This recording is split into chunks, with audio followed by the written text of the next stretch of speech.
Victoria Foster had never imagined that accepting a single phone call would lead to standing in a marble-floored penthouse at midnight, watching two women argue over the same man, while he looked directly at her with eyes that seemed to see straight through every wall she had ever built around her heart. But that moment was still 3 weeks away. Right now, Victoria was elbow-deep in flour at her bakery, Sweet Mornings, trying to perfect a wedding cake recipe while her assistant manager dealt with the morning rush. The pre-dawn hours were her favorite, when the world was still quiet and it was just her, the ovens, and the comforting smell of vanilla and butter.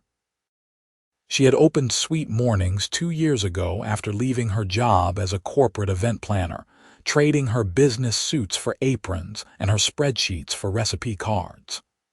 At 27, she had finally found something that felt like hers. The bell above the door chimed, which was odd because they would not open for another hour. Victoria wiped her hands on her apron and walked to the front, ready to politely turn away whoever had ignored their posted hours. A man stood in the doorway, tall and broad-shouldered, wearing a charcoal suit that probably cost more than her monthly rent. His dark hair was slightly disheveled, and there was something exhausted in the set of his jaw. He looked like he had not slept in days. "We're not open yet," Victoria said, then softened her tone when she saw the weariness in his dark eyes. "But I can probably get you a coffee if you need one." He smiled, and it transformed his entire face. "That would save my life. I have been up for 36 hours dealing with a negotiation that just fell apart, and every coffee shop between here and my office is closed." Victoria gestured him inside and locked the door behind him. "Sit anywhere. How do you take it?" "Black, strong, and as hot as possible." She returned a few minutes later with a large mug and, on impulse, a warm cinnamon roll that had just come out of the oven. "On the house. You look like you need it." He accepted both gratefully, and when he took the first bite of the cinnamon roll, he closed his eyes. "This is incredible. Where has this place been all my life?" "Right here on 5th Street for 2 years. You must not be from this neighborhood." "No, I usually stick to the financial district. I am Ethan Ellsworth." He extended his hand. Victoria shook it, noting the firm grip and the calluses that suggested he did more than just sit behind a desk. "Victoria Foster, I own this place." "Well, Victoria Foster, you just became my favorite person in this city." He pulled out his phone. "Do you do corporate catering?" "Sometimes, for the right events." "What did you have in mind?" Over the next 20 minutes, as early morning light began filtering through the windows, Ethan explained that he needed someone to handle the catering for a series of high-profile business dinners. His assistant usually arranged these things, but she was out on maternity leave, and the replacement was not working out. He had 4 dinners scheduled over the next month, each for 15 to 20 people, and he needed food that would impress without being pretentious. Victoria found herself leaning forward, interested despite her usual caution about taking on big corporate clients. There was something genuine about Ethan, a straightforwardness that she appreciated. He was not trying to lowball her or negotiate before she had even quoted a price. He just wanted good food and seemed to trust that she could deliver it. "I can do it," she said finally. "But I will need to know dietary restrictions, preferences, and the general tone you are going for. Business formal or something more relaxed but sophisticated." "I hate stuffy dinners where everyone is too afraid to actually enjoy their food." He paused. "Would you be willing to meet tomorrow to go over details? I will pay for your time, of course." They exchanged information, and after Ethan left, clutching a bag of cinnamon rolls that Victoria had insisted he take, she stood in the quiet bakery and wondered what she had just agreed to. She Googled his name and felt her stomach drop. Ethan Ellsworth was not just successful. He was a billionaire who had made his fortune in renewable energy, turning his grandfather's failing manufacturing company into a green energy powerhouse. At 32, he was one of the most eligible bachelors in the city, according to the society pages that Victoria had never paid much attention to until now. She spent the rest of the day second-guessing herself. What did she know about catering for billionaires?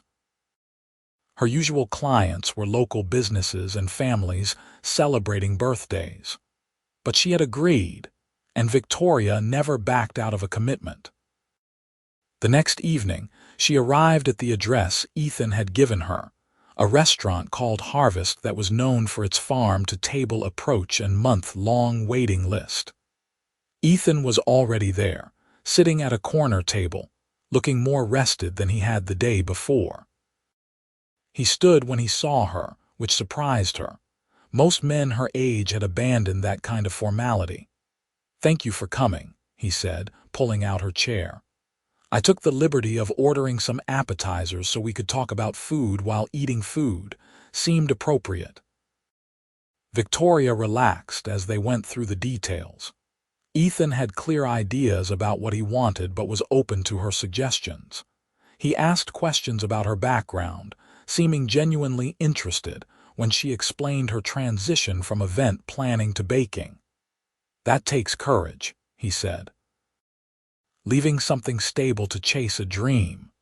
"Or stupidity," Victoria replied with a smile. "The jury is still out." "I doubt that.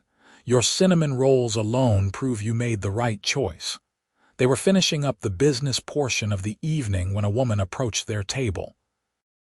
She was stunning in that effortless way that came from good genes and better stylists, with platinum blonde hair and a dress that probably cost more than Victoria's entire wardrobe. "Ethan, darling," the woman said, her voice like honey. "I thought that was you." Ethan's expression shifted, becoming carefully neutral. "Natasha, this is unexpected. I was just having dinner with some friends." Natasha gestured vaguely toward the back of the restaurant, but her attention was fixed on Ethan. Her gaze flickered to Victoria briefly, dismissive. "We really need to talk about the foundation gala. I have been trying to reach you." "My assistant will coordinate with you," Ethan said evenly. "I would rather coordinate with you directly." Natasha placed her hand on his shoulder, a gesture that spoke of familiarity and possession. "We always worked so well together." The tension at the table was thick enough to cut. Victoria gathered her things, sensing that she was intruding on something personal. "I should go anyway. We covered everything we needed to." Ethan looked like he wanted to protest, but Natasha was already sliding into the seat Victoria had vacated. As Victoria left, she heard Natasha's laugh, crystalline and confident, and told herself that the strange disappointment in her chest was ridiculous. Ethan Ellsworth was a client. Nothing more over the next 2 weeks. Victoria threw herself into preparing for the first dinner. She created sample menus, sourced the best ingredients she could find, and tested recipes until her tiny apartment smelled perpetually of garlic and herbs. Ethan called her 3 times to check in, conversations that started professionally, but always seemed to drift into more personal territory. He asked about her family, her hobbies, what had made her fall in love with baking. She found herself asking questions in return, learning that he had studied engineering, that he was an only child whose parents had died in a car accident when he was 25, that he played rugby on weekends to stay sane. "You play rugby?" Victoria had asked, surprised.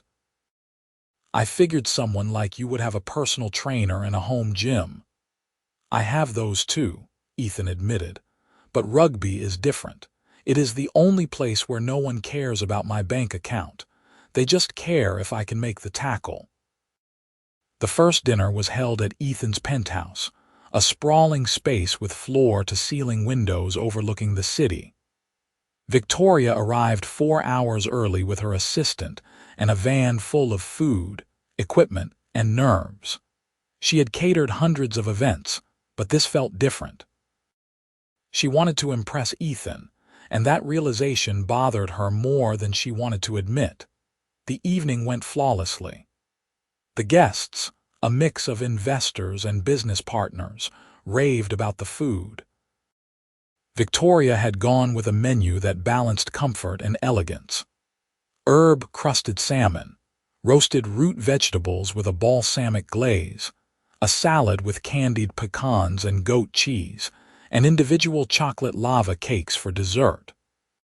She stayed in the kitchen for most of the evening, but occasionally she would catch sight of Ethan through the doorway, holding court at the head of the table, laughing and gesturing as he spoke. He looked completely at ease, and she found herself watching him longer than necessary. After the guests left, Ethan came into the kitchen where Victoria was packing up. "That was incredible. Everyone wanted your information. I am glad it went well." Victoria closed a container of leftover salmon. "You have a good group. They actually ate the vegetables." Ethan laughed. "That is your measure of success. You would be surprised how many grown adults try to hide their Brussels sprouts." She paused, suddenly aware that they were alone in the dimly lit kitchen, the city sparkling behind him. "I should finish loading the van. Let me help." "You are wearing a suit that costs more than my van." "Then I will be careful." He grabbed a box before she could protest, and they worked in comfortable silence, making trips to the service elevator. On the last trip, as they were riding down, Ethan said, "Would you have dinner with me?" "Not for business, just dinner." Victoria's heart kicked against her ribs. "I do not think that is a good idea." "Why not?" "Because you are a client, because we are from completely different worlds, because I saw the way Natasha looked at you at the restaurant." "Natasha and I dated briefly over a year ago. She wants to rekindle things. I do not." He stepped closer, not crowding her but making his presence impossible to ignore. "And I do not care about different worlds. I care that you are the first person in months who has treated me like a normal human being. I care that you have a smudge of chocolate on your cheek right now, and you somehow make it look endearing." Victoria touched her cheek, mortified, but Ethan caught her hand gently. "Have dinner with me, Victoria. Just one dinner. If you hate it, we will keep things strictly professional." Against her better judgment, she said yes. Their first date was nothing like Victoria expected. Ethan picked her up in a regular sedan, not a limo, and took her to a small Italian restaurant in a neighborhood she had never explored. The owner greeted Ethan like an old friend, and they were seated at a table by the window where they could watch people strolling by.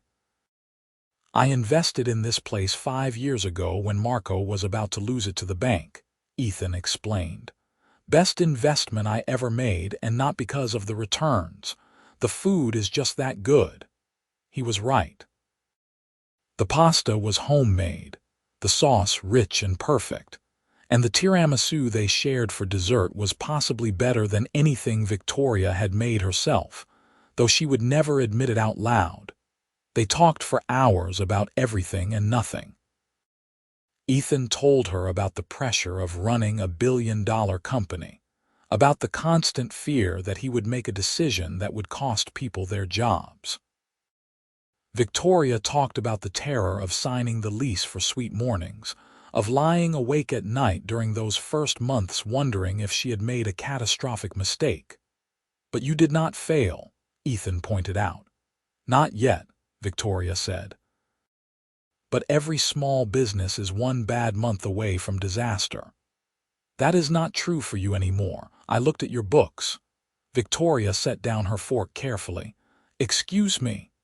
When I was vetting you as a caterer, I did a basic background check. Your bakery is thriving. You have steady growth, excellent reviews, loyal customers. You are not on the edge of disaster. You are just so used to being afraid that you cannot let yourself believe you succeeded." He reached across the table and took her hand. "You did it, Victoria. You can breathe now." Something tight in her chest loosened, and to her horror her eyes filled with tears. She blinked them back quickly. "That is a very presumptuous thing to say to someone on a first date.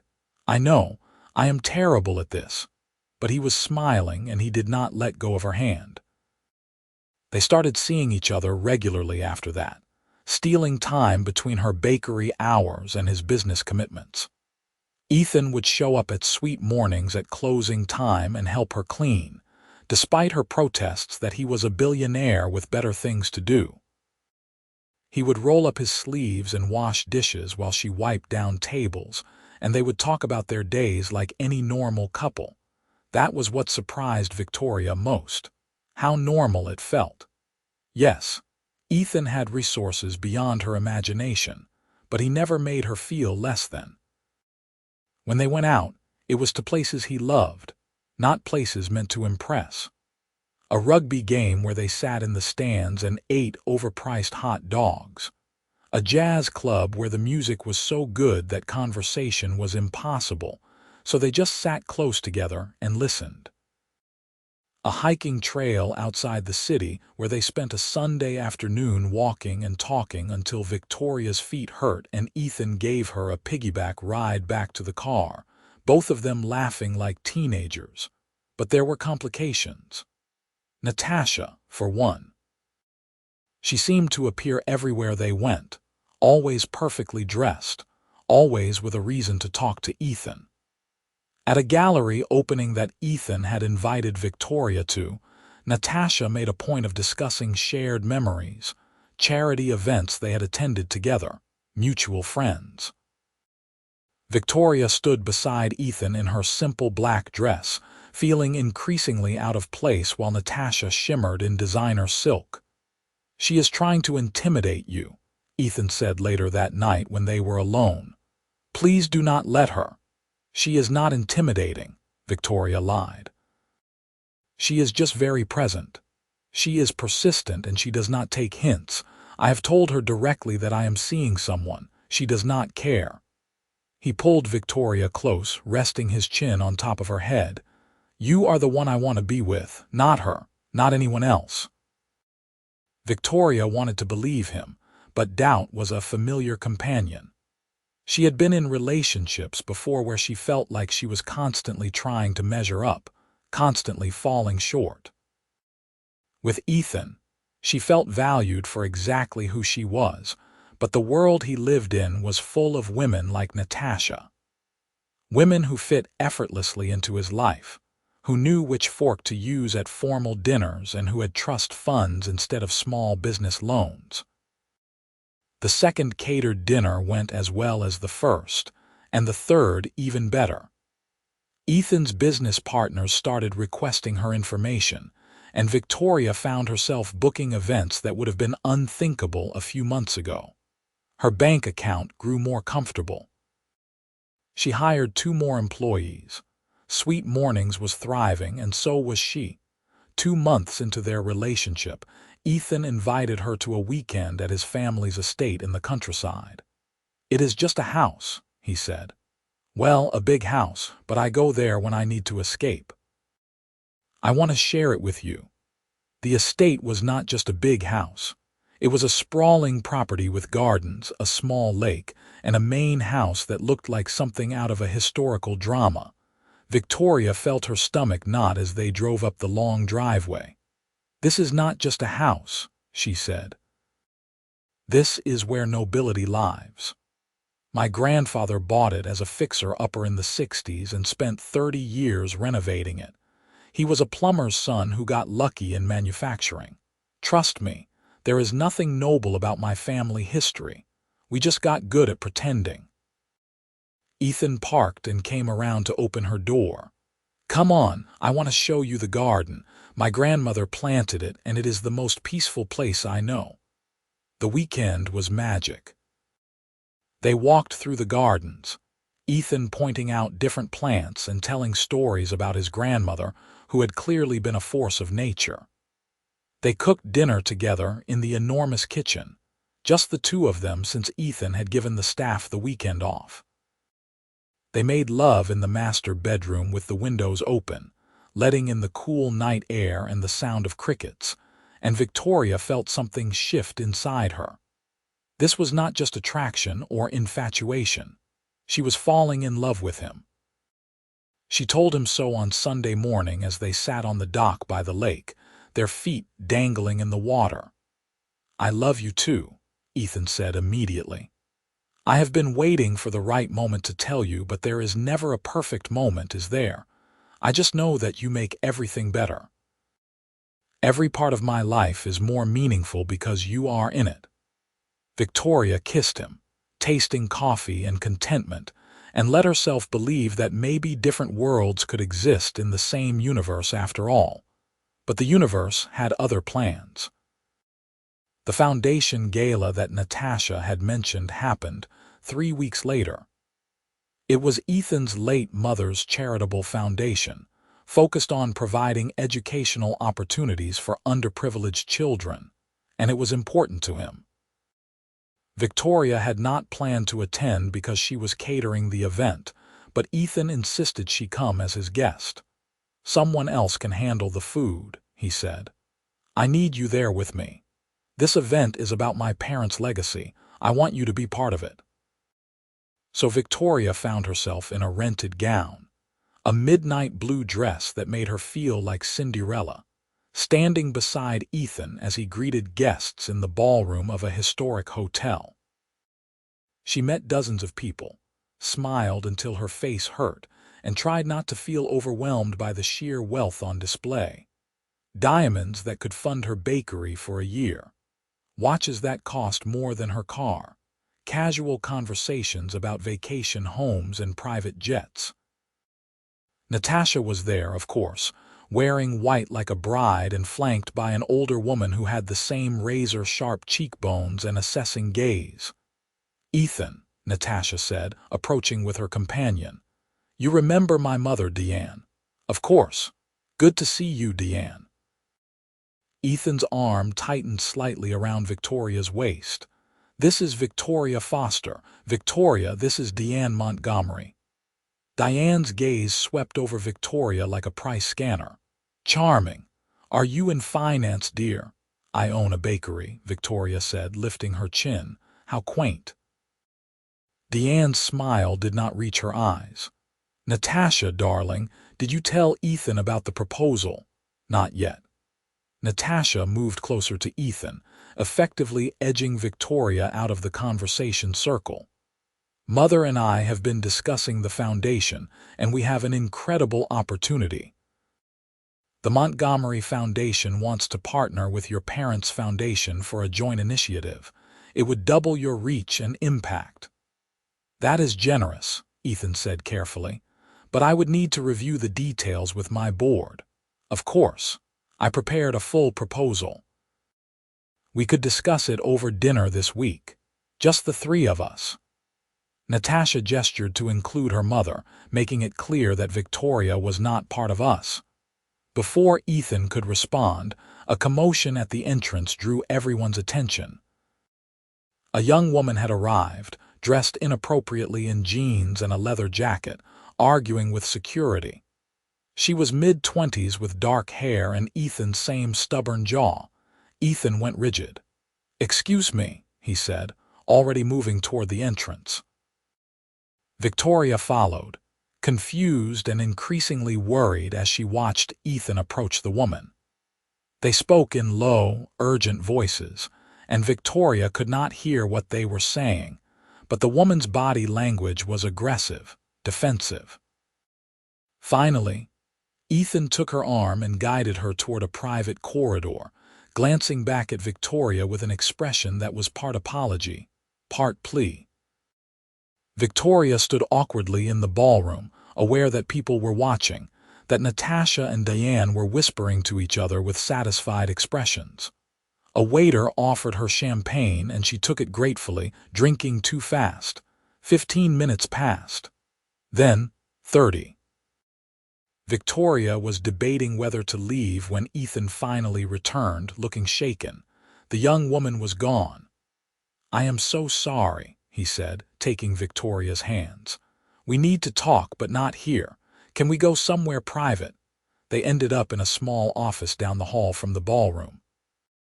Ethan paced while Victoria sat on the edge of a desk, her heart pounding. "That was my cousin, Violet," Ethan said finally. "My father's brother's daughter. We grew up together, but we had a falling out 5 years ago over family money. She felt she deserved a larger inheritance. I disagreed. We have not spoken since. What did she want? Money, as always. She is in debt again and thought she could ambush me at a public event to pressure me into helping." He ran his hands through his hair. "I handled it badly. I should have anticipated that she might show up." "It is okay," Victoria said, though the evening had left her rattled. "Family is complicated." Ethan pulled her to her feet and wrapped his arms around her. "I do not want to go back out there. I want to leave this circus and go home with you. You cannot leave your own gala. Watch me." They did not leave, of course. Ethan gave his speech, thanked the donors, and smiled for photographs. Victoria stood beside him, but she felt the weight of observation from people like Diane Montgomery, people who were calculating whether she belonged in Ethan's world. Natasha found them again before the evening ended, handing Ethan a leather folder. "The proposal," she said. "Read it over. I think you will see how beneficial this partnership could be, for the foundation and for other things." Her gaze flickered to Victoria, a challenge.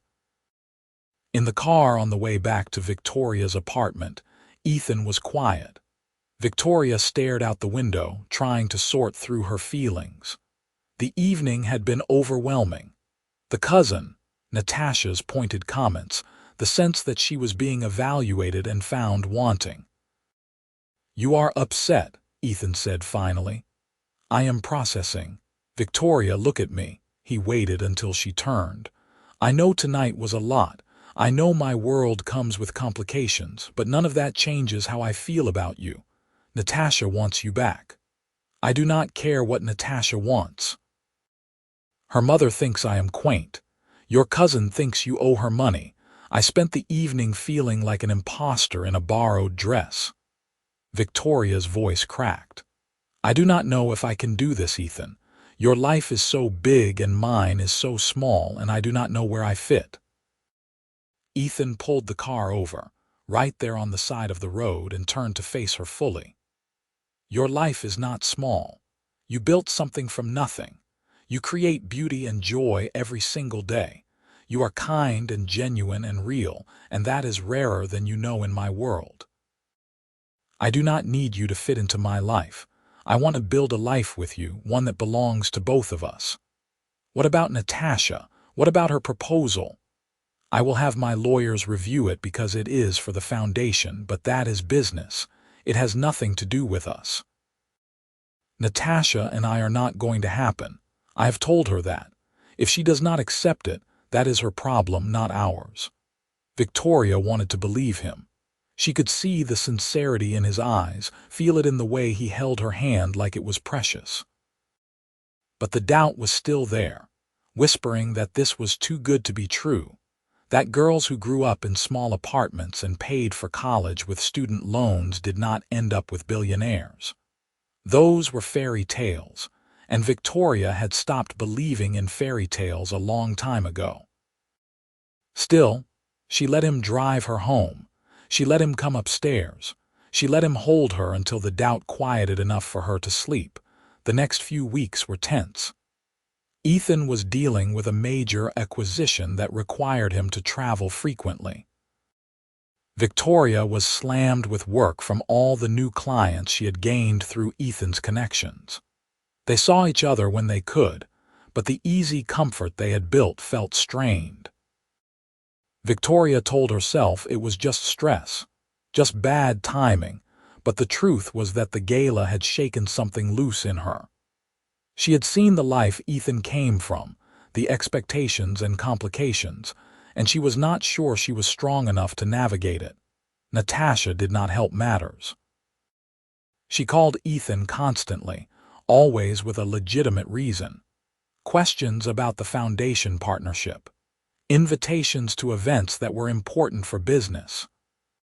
She was smart enough never to overstep, obviously, but her presence was constant, a reminder that she knew Ethan's world in ways Victoria never would. The breaking point came on a Thursday evening when Victoria was closing the bakery. Ethan was supposed to meet her for dinner, but he called at the last minute to cancel. There was a problem with the acquisition, and he needed to fly to Seattle immediately. He would be gone for 3 days. "I am sorry," he said, and she could hear the frustration in his voice. "I know I keep doing this. I know it is not fair." "It is fine," Victoria said, trying to mean it. "Work comes first sometimes, I understand. It should not come first, you should. But right now I do not have a choice. There are 500 jobs riding on this deal. I know, go. We will talk when you get back." After he hung up, Victoria sat in the darkened bakery and let herself cry. She was being ridiculous, she knew. Ethan had legitimate responsibilities. She was not being neglected or mistreated. But she felt the gap between their lives like a physical thing, growing wider every day. Her phone buzzed. A text from an unknown number. She almost deleted it, but curiosity made her open it. It was a photo. Ethan at a restaurant sitting across from Natasha. They were leaning close, deep in conversation. Natasha was laughing at something Ethan had said. The timestamp was from 20 minutes ago. Victoria stared at the photo, her heart turning to lead. The text came from a number she did not recognize, but the message was clear. Someone wanted her to see this. Someone wanted her to doubt. She called Ethan. It went to voicemail. She tried again. Same result. She sent a text asking if he had already left for Seattle. No response. The doubt that had been whispering became a roar. He had lied to her. He was not dealing with a business emergency. He was having dinner with Natasha while Victoria sat alone in her bakery like a fool. She went home and did not sleep. At 3 in the morning, her phone rang. "Ethan." "I am so sorry," he said immediately. "My phone died and I have been in meetings." "We just finished. I am at the airport now. Victoria, I saw your text. What is wrong? Are you in Seattle?" A pause. "No, I am still in the city. The Seattle trip got delayed until morning." "Why?" Victoria sent him the photo without a word. Another pause, longer this time. When Ethan spoke again, his voice was tight. "Where did you get this?" "Someone sent it to me." "Is it real?" "Yes, it is real, but not in the way you are thinking. Natasha ambushed me at my office this afternoon. She said her mother was pulling out of the foundation partnership unless I met with them personally to discuss concerns. I told her I had a flight to catch, and she said it would take 20 minutes. We met at a restaurant near my office because I did not want her in my space. It was a business meeting, Victoria. That is all. You did not think to mention it. I did not think it mattered. It was 20 minutes of her and her mother making veiled threats and me telling them the foundation does not need their partnership badly enough to deal with manipulation." His voice softened. "Victoria, I would never cheat on you. Never. I love you. You have to know that." "I do not know what I know anymore," Victoria said, and the exhaustion in her own voice surprised her. "I am trying so hard to trust this, to trust us, but everything feels complicated. There is always something. Natasha, your business, my insecurity, maybe we are just too different. Do not do this." There was panic in Ethan's voice now. "Do not pull away because someone is trying to sabotage us. That is what they want. Whoever sent you that photo wants you to doubt me. Maybe they are doing me a favor. Victoria, please, let me come over when I get back from Seattle. Let me see you. We can work through this." "I need some space," Victoria said quietly. "Just a few days to think. Space is what ends relationships. I do not want space. I want you." "I need it anyway." She hung up before he could argue further and turned off her phone. Then she climbed into bed and cried until she was empty. The next 3 days were a blur. Victoria threw herself into work, avoiding her phone, avoiding her thoughts. Her assistant kept giving her concerned looks but knew better than to ask. Sweet mornings ran smoothly because Victoria had built good systems, but she barely noticed. She was moving through motions, numb. On the third day, Natasha walked into the bakery. Victoria saw her through the window and considered locking the door, but curiosity won out. What did Natasha want? To gloat, to warn her away? "We need to talk," Natasha said without preamble. She was dressed impeccably as always, but there was something off in her expression. Stress, maybe, or frustration. "I do not think we have anything to discuss. You got a photo. I know you did because I had my assistant send it." Natasha sat at one of the small tables without invitation. "I wanted you to see that Ethan and I still have a connection. That we still meet, still talk. That I am not going away." Victoria felt her temper, usually so controlled, spark to life. "You sent the photo," "I did, because you need to understand something. Ethan and I make sense. We come from the same world. We have the same friends, the same responsibilities. You are a lovely diversion, but that is all you are. Eventually, he will realize that. Did you come here just to be cruel, or is there a point?" Natasha leaned forward. "The point is that I am offering you a way out that saves your dignity. Break up with him now. I will make sure you get to keep all the corporate clients you gained through him. You will still benefit from knowing him. But dragging this out will only hurt more when it inevitably ends." Victoria stood, her hands shaking. "Get out of my bakery. I am trying to help you." "No, you are trying to manipulate me the same way you tried to manipulate Ethan with your foundation partnership. He told me about that, by the way. How you and your mother tried to leverage charity into getting what you want. You are not concerned about my dignity or my feelings. You just want Ethan, and you cannot stand that he chose me." Victoria walked to the door and held it open. "Leave, now, and do not come back." Natasha stood slowly, her expression cold. "You will regret this. He will come back to me eventually. He always does. If that is true, then you have nothing to worry about, but I do not think it is. I think you are scared because you know you already lost him." After Natasha left, Victoria sat down heavily, adrenaline making her dizzy. She had never confronted anyone like that before. Part of her was proud. Another part was terrified. What if Natasha was right? What if Victoria was just fooling herself? Her phone, which she had finally turned back on that morning, rang. "Ethan," she answered. "I just landed," he said. "I am coming to see you. Do not argue. We need to talk face to face." He arrived an hour later, walking into Sweet Mornings just as Victoria was closing up. He looked exhausted, his suit rumpled, his expression raw. "Natasha came here," Victoria said before he could speak. Ethan went very still. "What did she do?" Victoria told him everything. The photo, the threats, the offer to let Victoria keep her corporate clients if she walked away. As she spoke, she watched Ethan's expression shift from shock to fury. "I am going to destroy her," he said quietly. "Ethan, no.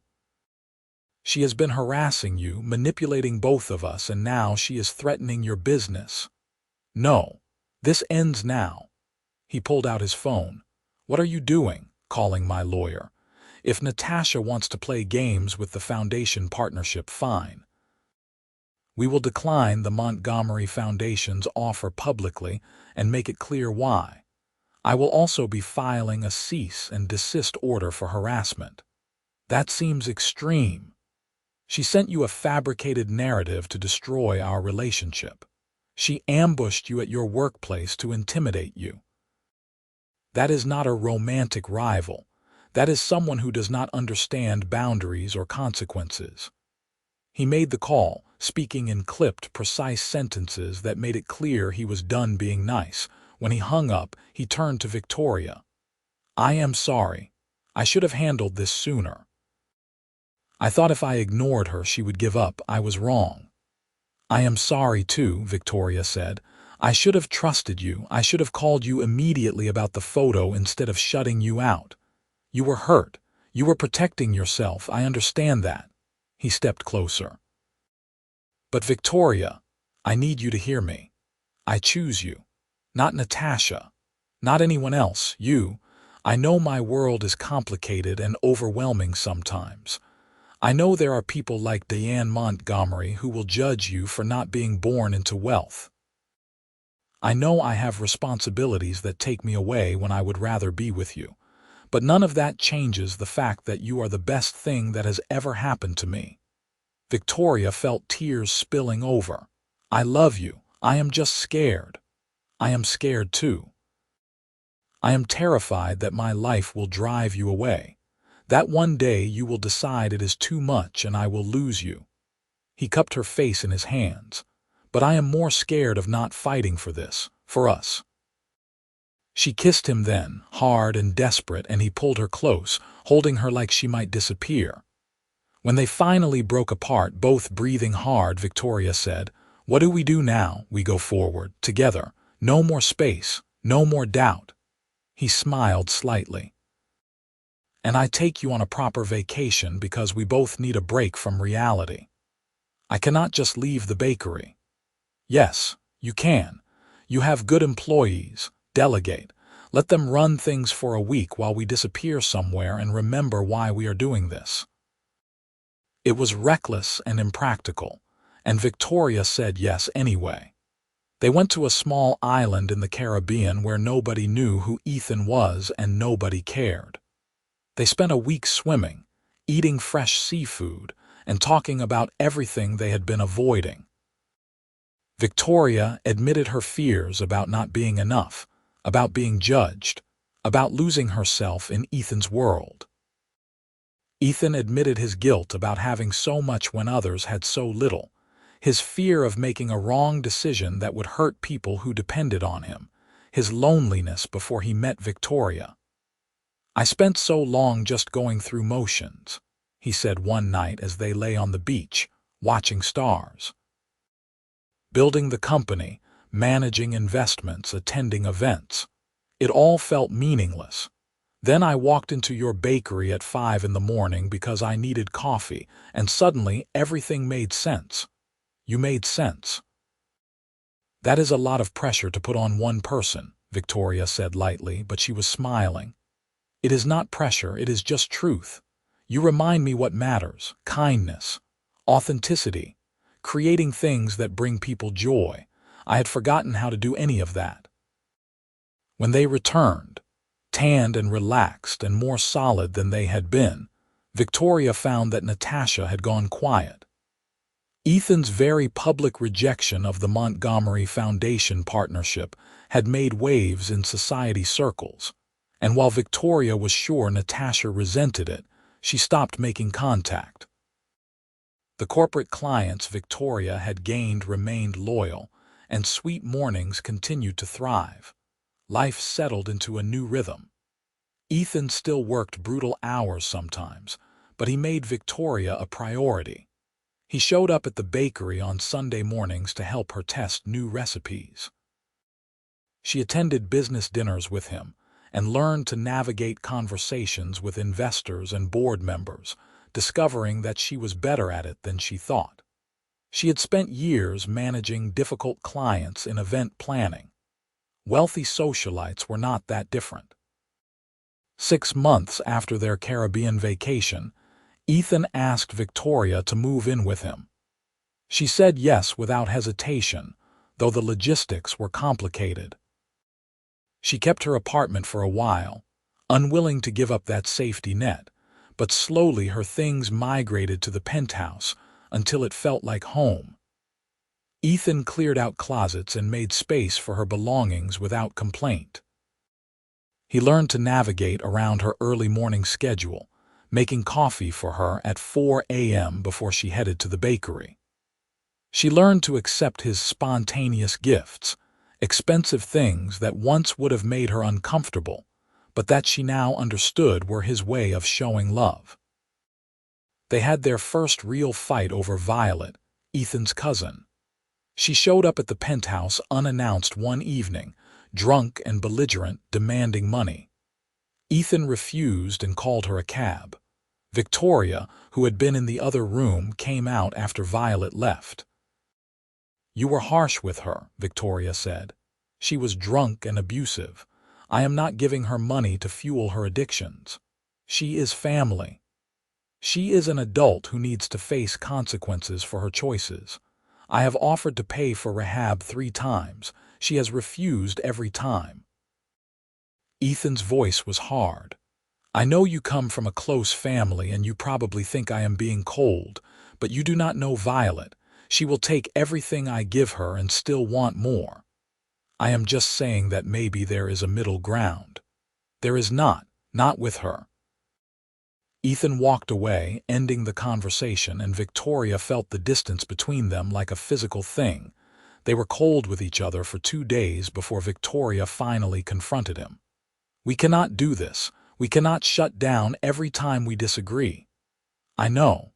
I am sorry." Ethan pulled her down onto the couch beside him. "Violet is a wound for me. She and I were close once, and she turned into someone I do not recognize. I grieve that, but I cannot save her. I have tried." "I get that. I do. I just worry that you are so used to making hard decisions alone that you forget you do not have to anymore." "You are right. I will try to be better about that." They talked through it, finding compromise and understanding, and the fight left them stronger rather than weaker. It was a pattern that would repeat throughout their relationship. Disagreements that they worked through together, learning each other's triggers and boundaries, building something solid. A year after they met, Ethan proposed. Not in a restaurant or at a public event, but in the kitchen of his family's estate, the place where Victoria had first told him she loved him. He had flown them out for the weekend under the pretense of needing a break from the city. They were making dinner together, something simple and comforting, when Ethan suddenly turned off the stove and got down on one knee. "I had a whole speech planned," he said, pulling out a ring box. "But I am just going to say this. You are my partner, my best friend, the person who makes every day worth living. I do not want to imagine my life without you in it. Marry me, Victoria. Build this life with me."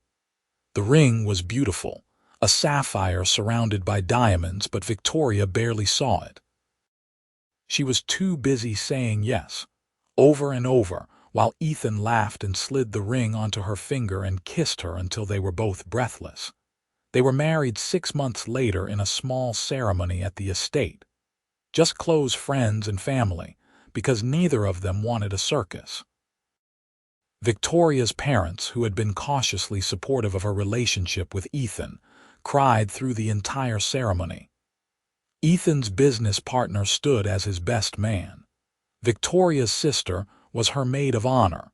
It was simple and perfect, and everything Victoria had not known she wanted. The reception was catered by Sweet Mornings, of course.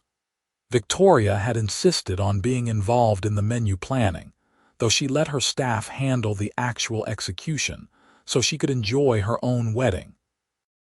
The food was a hit, as always, and watching her employees shine made Victoria almost as happy as marrying Ethan. During the reception, as they were dancing to a song that Ethan had chosen because it made him think of the first time he had seen Victoria covered in flour and smiling, he said, "I have been thinking about something." "That is dangerous," Victoria teased. "I want to step back from the company." "Not completely, but significantly. I have good people in place. They do not need me micromanaging every decision." He pulled back to look at her. "I want more time. Time with you, time for us to build the life we want, time to figure out what comes next." "What do you want to come next?" "I do not know yet. Maybe more involvement with the foundation. Maybe teaching, sharing what I have learned with the next generation of engineers. Maybe just being a better husband." He smiled. "Whatever it is, I want to choose it intentionally instead of just letting momentum carry me forward." Victoria understood that better than most. She had taken the leap from event planning to baking because she refused to let momentum dictate her life. Then do it. We will figure it out together. Ethan did step back, reducing his role to oversight and strategic planning while promoting his COO to CEO. It caused some uproar in the business world, but Ethan did not care. He was sleeping better, smiling more, present in ways he had not been before. They spent the first year of their marriage traveling and exploring, balancing Victoria's responsibilities at the bakery with Ethan's reduced schedule. They went to Japan and ate their way through Tokyo. They hiked in New Zealand. They spent a month in Italy, where Victoria took cooking classes and Ethan researched renewable energy projects. They talked about starting a family but decided to wait. They were enjoying being just them for a while. Sweet mornings continued to grow. Victoria opened a second location, then a third. She had never intended to build an empire, but she discovered that she was good at it. She hired smart people, trusted them, and focused on maintaining quality. Ethan advised when she asked, but never tried to take over, understanding that the bakery was hers in a way that his company could never be. On their second anniversary, they found out Victoria was pregnant. It was unexpected but not unwelcome. They had been talking about kids more seriously, and the universe had apparently decided they were ready. "I have no idea what I am doing," Victoria admitted as they sat in the doctor's office, staring at the ultrasound image. "Neither do I," Ethan said, "but we will figure it out. We always do." Their daughter was born on a snowy January morning, 8 pounds of indignant fury at being evicted from her warm home. They named her Elena, after Ethan's mother, and she immediately wrapped both of them around her tiny finger. Ethan, who had negotiated billion-dollar deals without breaking a sweat, turned into a nervous wreck over every sneeze and hiccup. Victoria, who had been terrified of motherhood, found that her instincts were better than she thought. They hired help because they could afford it, and because they were both smart enough to know they needed it. A night nurse for the first 3 months. A nanny when Victoria went back to work part-time. But they were hands-on parents, determined to give Elena a childhood that was as normal as possible despite their wealth. Life became a beautiful chaos of feeding schedules and diaper changes, and stolen moments of intimacy when Elena finally slept. Victoria learned to function on less sleep than she thought possible. Ethan discovered a capacity for patience he had not known he had. They fought occasionally, usually over small things made large by exhaustion, but they always talked through it. When Elena was 6 months old, they ran into Natasha at a charity event. She was there with a man her own age, a banker or lawyer or something equally prestigious. She looked happy in a way Victoria had never seen before. "Congratulations on the baby," Natasha said, and she sounded sincere. "I heard she is beautiful." "Thank you," Victoria said, genuinely surprised. After Natasha walked away, Ethan said, "That was unexpected." "People change," Victoria said. "Maybe she finally found what she was looking for, maybe. Or maybe she just realized I was not it." He wrapped his arm around Victoria's waist. "Can we leave? I miss Elena and this party is boring." They left, and on the drive home, Victoria found herself thinking about how far they had come. From that first morning when Ethan walked into her bakery looking for coffee to now, married with a daughter and a life they had built together. It had not always been easy. There had been doubts and fears and complications, but they had chosen each other, over and over through all of it. "What are you thinking about?" Ethan asked, glancing over at her. "Just that I am glad you needed coffee that morning," he laughed. "Best decision I ever made walking into sweet mornings. You did not know it was a decision, you were just desperate for caffeine. Maybe." But some part of me knew. The universe was pointing me toward you, and I was smart enough to follow. Victoria reached over and took his hand, thinking about the title she had once seen somewhere, about how a triangle had pointed to her. She had not understood it then, but she did now. The triangle was not about competition or choice. It was about direction. Natasha, the corporate world, all the complications had been pointing toward something Victoria had not seen coming. They had pointed her toward Ethan, toward this life, toward a happiness she had not known to want. Elena cried when they got home, ready for her evening feeding. Victoria settled into the rocking chair while Ethan brought her a glass of water and a blanket. He sat on the floor beside them, watching with an expression of such contentment that Victoria felt her throat tighten. "I love you," she said. "I love you too, both of you." He reached up to touch Elena's tiny hand. "Thank you for taking a chance on me, Victoria, for trusting that we could build this. Thank you for choosing me. For showing me that different worlds do not matter when people are willing to meet in the middle." They sat in comfortable silence, the three of them, while snow fell outside and the city glowed in the distance. It was not the ending Victoria had imagined for herself when she signed the lease on Sweet Mornings, or when Ethan first walked through her door. It was better. It was real. It was theirs. Years passed in a blur of milestones and ordinary moments. Elena grew into a curious, headstrong toddler who loved helping Victoria in the bakery, standing on a stool to pour ingredients with intense concentration. They had a son 2 years later, James, who was easier going than his sister, but equally adored. Sweet Mornings became a local institution, known not just for excellent pastries, but for being a place where everyone was welcome, from billionaires to students scraping together change for a coffee. Ethan fully retired from his company when he turned 40, passing the reins to the next generation, and focusing his energy on the foundation and teaching at the local university. He was happier than Victoria had ever seen him, coming home with stories about his students and plans for new charitable initiatives. They stayed in the penthouse, but bought a house by the lake near the estate, a place where the kids could run and play without worrying about neighbors or traffic. They split their time between the two, the city when Victoria needed to be at the bakery, and the lake house when they needed to breathe. On their 10th anniversary, they returned to the Caribbean island, where they had gone after the incident with Natasha. The kids were with Victoria's parents, and for a week it was just the two of them. Older, wiser, more tired than they had been, but also more certain. "Do you have any regrets?"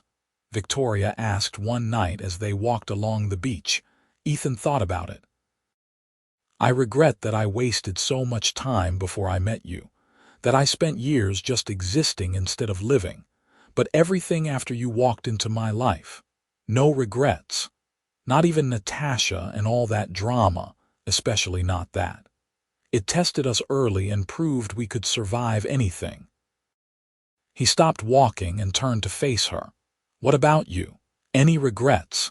Victoria considered. She could have had an easier life maybe with someone who worked regular hours and came from her world, but easier would not have been better. "No regrets. You are worth every complication." "I am going to hold you to that when Elena becomes a teenager and blames us for everything." Victoria laughed, and they continued walking, hand in hand, while the waves rolled in and the stars came out. Behind them they left footprints in the sand, evidence of their journey but nothing permanent. The tide would wash them away by morning, but that was okay. They did not need proof of where they had been. They only needed to know where they were going, together. Always together.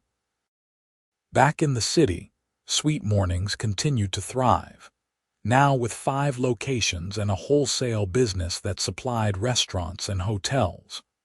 Victoria had hired a CEO to handle the day-to-day operations, freeing her to focus on product development and strategy. She still showed up at the original location several times a week, though, because it was where everything had started. It was where Ethan had walked in, desperate for coffee, and changed both of their lives. Sometimes Victoria would stand in that same spot where she had first seen him and marvel at the improbability of it all. What if she had not opened early that morning? What if she had turned him away? What if she had let her fear win when Natasha sent that photo, or when Diane Montgomery looked at her like she was nothing? But she had not. She had taken the leap, trusted her heart, and built a life that was more than she had ever dreamed. Not because she had married a billionaire, though that had certainly made some things easier, but because she had found a partner who saw her, valued her, and chose her every single day. Ethan did the same. When he talked about his life, he divided it into before and after Victoria. Before, when success felt empty. After, when every achievement mattered because he had someone to share it with. He told this story to his students, using his own experience to teach them that wealth and power meant nothing without purpose and connection. Eleanor, at 10 years old, declared that she wanted to be a chef. James, at 8, was fascinated by engineering like his father. They were good kids, growing up with an understanding that they were privileged, but also that privilege came with responsibility. Victoria and Ethan made sure of that, involving them in foundation work, teaching them to value people over things, making them earn their allowances and contribute to the household. Are we screwing them up?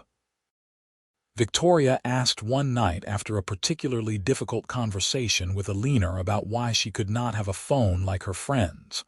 Probably, Ethan said, but hopefully in small ways that build character instead of big ways that require therapy. That is a depressing parenting philosophy. It is a realistic one. He pulled her close. They are good kids. We are doing okay. And they were. The family they had built was messy and imperfect and real. There were tantrums and arguments and slammed doors. There were also family dinners and game nights and vacations where they were fully present with each other. It was not the fairy tale that people imagined when they thought about a woman marrying a billionaire.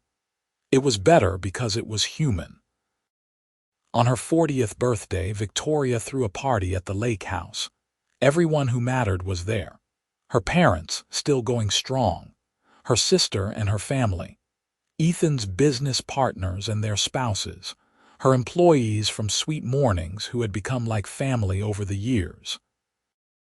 Eleanor and James, running wild with the other kids, and Ethan standing beside her as she blew out the candles, his hand warm on the small of her back. "What did you wish for?" Eleanor asked. "I do not need to wish for anything," Victoria said honestly. "I already have everything I want." "That is boring," James declared. "You should have wished for something cool like a dragon." "You are right. I should have wished for a dragon. Next year." Later, after the guests had left and the kids were in bed, Victoria and Ethan sat on the dock, their feet in the water like they had done a decade ago at the estate. "40 looks good on you," Ethan said. "You are required to say that. I mean it. You get more beautiful every year." "Now you are just flattering me." "Is it working?" Victoria laughed and leaned her head on his shoulder. "Maybe, but you should know by now that I am not here for the compliments. I know. You are here for my rugged good looks and massive fortune. Obviously." They sat in companionable silence, watching the stars reflect on the water. In the house behind them, their children slept, dreaming whatever children dream. In the city, Sweet Morning stood ready for another day of bringing joy to people through the simple pleasure of good food. And here, on this dock, two people who had found each other against the odds held hands and counted their blessings. "You ever wonder what would have happened if I had not walked into your bakery that morning?" Ethan asked. "Sometimes. But I do not think it matters. I think we would have found each other somehow. The universe wanted us together." I like that idea, that we were inevitable. We are. Victoria squeezed his hand. And we will be. It was a promise and a prophecy. They would face challenges ahead, they both knew. Health issues, aging parents, rebellious teenagers, business setbacks, all the complications that came with living a full life. But they would face them together, the way they had faced everything else.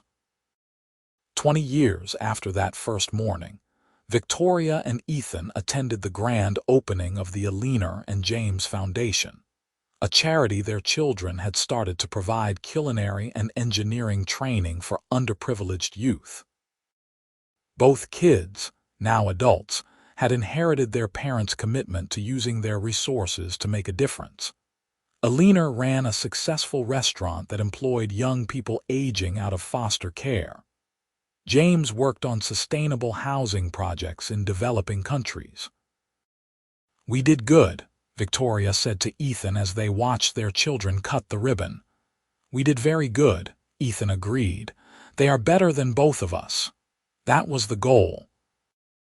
They were grandparents now, Billionaire having given them twin grandchildren who were equally capable of charming and exhausting them. Ethan had gone fully gray, which made him distinguished according to Victoria and old according to their grandchildren. Victoria had laugh lines that she refused to erase because they had been earned through years of joy. They moved slower, tired easier, but they were still holding hands, still choosing each other. Sweet Mornings had become an institution, with locations across the country, and a foundation that provided small business loans to aspiring bakers. Victoria had written a cookbook that became a bestseller, not because of her connection to Ethan, but because her recipes were excellent and her writing voice was warm and accessible. She still visited the original location weekly, though now she was more advisor than operator. Ethan had published his own book, a memoir about building ethical businesses in an era of short-term thinking. It was required reading in several MBA programs. He still taught occasionally, guest lectures that students fought to attend. He was considering another full retirement, spending his days at the lake house with Victoria, their kids, their grandchildren, and the life they had built. "Ready?" Victoria asked as the ceremony ended and people began to mingle. "For what? Whatever comes next." Ethan smiled, the same smile that had captivated Victoria 30 years ago in a bakery at dawn. "With you, always." They walked together into the crowd, greeting friends and family, celebrating their children's success, and living proof that love, when chosen deliberately and nurtured constantly, could withstand anything. The triangle that had once pointed toward uncertainty now pointed toward a future. They continued to build together, one day, one choice, one moment at a time. And if anyone had asked Victoria whether she regretted accepting that phone call from a billionaire who needed catering, whether she regretted taking a chance on a man from a different world, whether she regretted fighting for their relationship when it would have been easier to walk away, she would have laughed. Because regret was impossible when looking at the life they had created, the family they had raised, the love they had maintained. She had never expected the triangle to point to her, but it had, and she had been brave enough to follow where it led. And that, in the end, made all the difference.